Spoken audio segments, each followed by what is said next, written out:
Hello guys, welcome to my another blog. Welcome to my channel. Hope आप सभी लोग अच्छे होंगे, अपने लाइफ को अच्छे से एंजॉय कर रहे होंगे। सो गाइस, हम जा रहे हैं अभी चार धाम यात्रा पे। तो मैं अभी आपको बताऊंगा कि चार धाम यात्रा शुरू हो गया है, जो कि पहले होता है यमुनोत्री, गंगोत्री, केदारनाथ, बद्रीनाथ, और फिर अगर आपको आगे जाना तो आप माना भी जा सकते हो। तो मैं आपको बताऊंगा कि अगर आप चार धाम यात्रा प्लान कर रहे हो तो सबसे बेस्ट सीज़न होता है वो है सितंबर टू अक्टूबर, क्योंकि उस वक्त बारिश नहीं होता है। और इस बार चार धाम 2025 में 23 अक्टूबर के बाद चार धाम बंद हो जाएगा।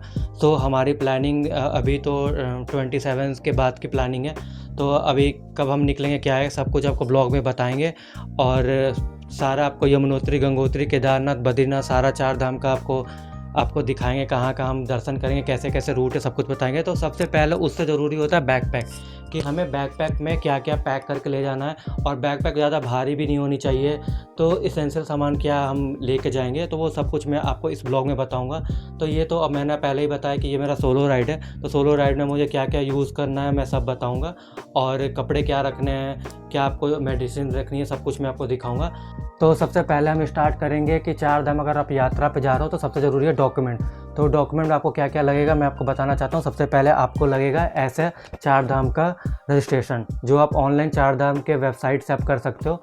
जो चारधाम.com टाइप करोगे तो आपको मिल जाएगा। और दूसरा है आधार कार्ड, जो सबसे सबसे मेन इंपॉर्टेंट है ये। और ये चार धाम यमुनोत्री, गंगोत्री, केदारनाथ, बद्रीनाथ, माना, हर जगह आपको रजिस्ट्रेशन में आपको दिखाना पड़ेगा, तभी आपको आगे जाने देंगे। तो सबसे ज़रूरी आपका डॉक्यूमेंट ये है। उसके बाद बैकपैक में क्या क्या एसेंशियल है, चलिए देखते हैं। सबसे पहले अगर आप सोलो राइडिंग कर रहे हो, और मैं अभी सोलो राइडिंग बाइक से कर रहा हूँ, तो सबसे ज़रूरी होता है हमारा बैकपैक में ये राइडिंग जैकेट, जो कि हम राइडिंग जैकेट जब जहाँ जहाँ बाइक राइड करेंगे तो हम ये जैकेट पहनेंगे हमारे सेफ्टी के लिए।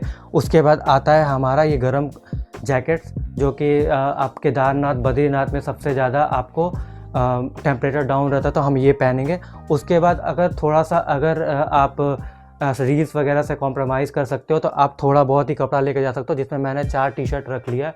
जो कि चार धाम में जा रहा हूँ तो 4 जगह मैं टी शर्ट यूज़ करूँगा, और एक नॉर्मल जैकेट्स के अंदर अपना एक टी शर्ट यूज़ कर लूँगा एज अ राइडिंग के टाइम में। उसके बाद हम आपको दिखाते हैं नीचे क्या पहनने के लिए। तो नीचे पहनने के लिए हम यूज़ करेंगे इस टाइप के पैंट्स, और ये पैंट बहुत ही कंफर्टेबल होता है। इसके अंदर आप अपना वार्मर टाइप के अगर पैंट से पहनते हो तो बहुत ईजिली आ जाता है, तो आप इस टाइप के पैंट्स यूज़ करेंगे। और ये ट्रैकिंग में भी बहुत अच्छा रहता है। तो हम जीन्स अवॉइड करेंगे। जैसे ये मैंने ऐसे जॉगर्स लिए हैं, ये जॉगर्स बहुत ही कंफर्टेबल होते हैं। तो इस टाइप के आप जॉगर्स लेते हो तो 2 या 3 ले लो या 4 ले लो, क्योंकि चार धाम में जा रहा हो तो 3 या 4 ये सफिशिएंट है। क्योंकि एज अ राइडिंग टाइम तो आप ऐसे राइडिंग जैकेट्स वगैरह और राइडिंग पैंट्स पे आप काम चला लोगे, तो इस टाइप के आप खरीद सकते हो।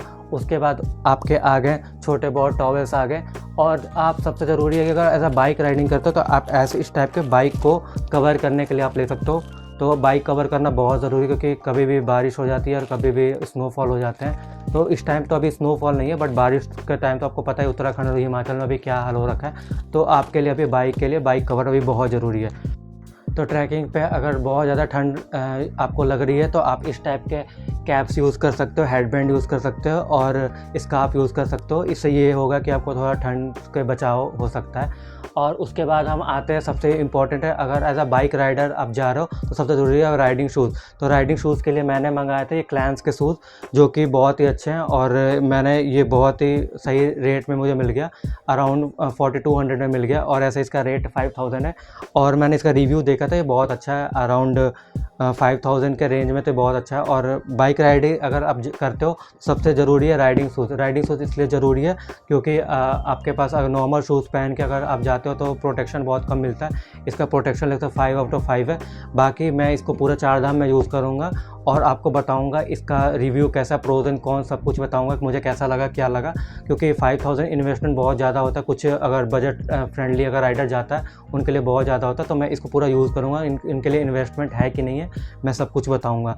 उसके बाद हम ट्रैकिंग के लिए शूज़ यूज़ करेंगे ये वाले।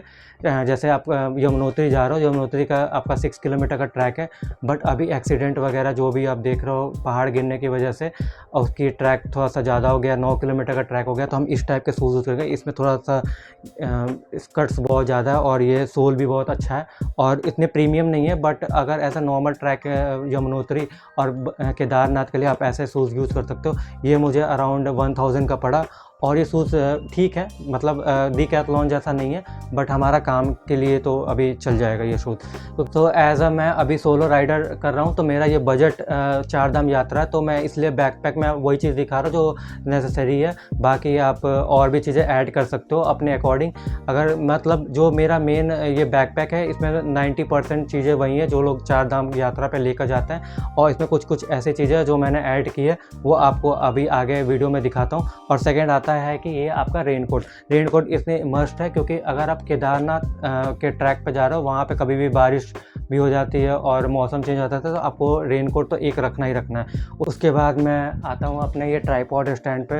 एज अ सोलो अगर आप क्रिएटर हो तो आपको एक ट्राइपॉड स्टैंड बहुत ही ज़रूरी है, और ये ट्राइपॉड स्टैंड बहुत ही अच्छा है, इसकी क्वालिटी भी बहुत अच्छी है, ये पूरा स्टील का है और कहीं पे भी आप लगा सकते हो। आप वीडियो वगैरह फुटेज वगैरह लगाते हो तो आप इसको निकाल सकते हो, इससे बहुत मतलब क्वालिटी बहुत अच्छी आएगी।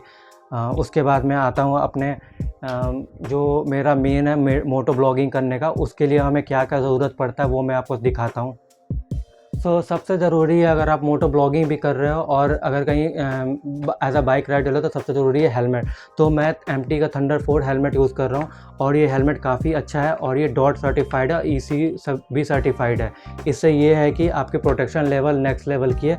उसके बाद मैं इसमें इंटरकॉम भी फिट कर लिया है, जो कि मुझे कॉल्स वगैरह यूज़ करने, म्यूज़िक सुनना, उसके लिए मुझे बहुत काम में आ जाएगा। उसके बाद मोटो ब्लॉगिंग के लिए मैं आगे आपको दिखाता हूँ। आपके लिए हम चारों धाम यात्रा का ब्लॉगिंग करेंगे, यमुनोत्री, गंगोत्री, केदारनाथ, बद्रीनाथ। तो उसके लिए सबसे ज़्यादा हमें ज़रूरत पड़ेगा स्टोरेज का। तो मैं ये यूज़ करूँगा 500 GB का हार्ड ड्राइव, जो कि हम इसमें ट्रांसफ़र करेंगे सारे वीडियो, फिर एडिट करेंगे और आपके लिए अच्छे अच्छे वीडियोज़ अपलोड करेंगे और रील्स भी अपलोड करेंगे। बाकी हम इससे यूज़ करेंगे अपना गोप्रो और इंस्टा X3। उसके बाद आता है सबसे ज़रूरी है कि आप अगर आपकी बाइक पंचर वगैरह हो गई, तो हम लोगों ने पंचर किट भी ले लिया है, क्योंकि ये हमारा लाइफ सेवर होने वाला है। और उसके साथ मैंने टायर इन्फ्लेटर भी ले लिया, अगर हवा कम हुआ तो हमको, क्योंकि जब अगर चारधाम यात्रा में कहीं पे भी अगर गाड़ी पंचर हो गई तो हम खुद से भी रिपेयर कर लेंगे, और इसमें मैनुअल में सब कुछ दिया हुआ है। और हम लोगों ने चेन ल्यूब वगैरह भी ले लिया, और एक हेयर ड्रायर भी ले लिया, अगर थोड़ा बहुत अगर कपड़े को सुखाना हो तो हम सुखा सकते हैं। और सारे कुछ करने के बाद सबसे इम्पोर्टेंट आता है हमारा मेडिसिन, क्योंकि अगर आप कहीं पे भी जा रहे हो तो मेडिसिन का होना बहुत ज़रूरी है। टेम्प्रोरी मेडिसिन हो बट आपके पास हो।